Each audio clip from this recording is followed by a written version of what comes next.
Ryan Koscho, and I'm the marketing director for Stewart's Opera House and the Nelsonville Music Festival.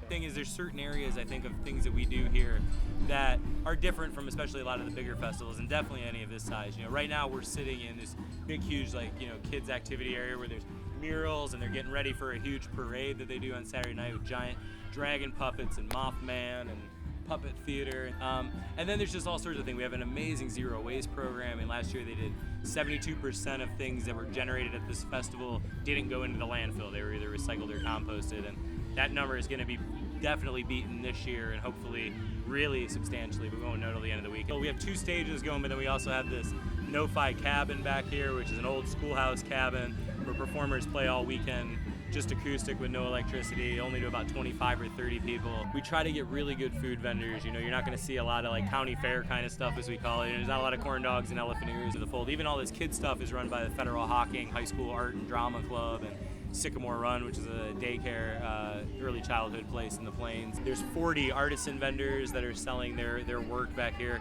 most all of whom are from Ohio. That's a big part of it too, is those collaborations and figuring out ways to support things that are local, support the community, and just kind of do really positive stuff. We weren't opposed to moving it ahead a little bit, and obviously with the change of semesters, we didn't want to move earlier. We didn't want to do it in April. You know, so it's always I think much like anything that's happened in Athens this year, it's an adjustment to this new calendar that's sort of existing. But a lot of OU students that wanted to come to this event still were coming back for it. You know, the acts and the artists are definitely a little bigger this year even than last year, with people like Wilco and John Prine and Cat Power.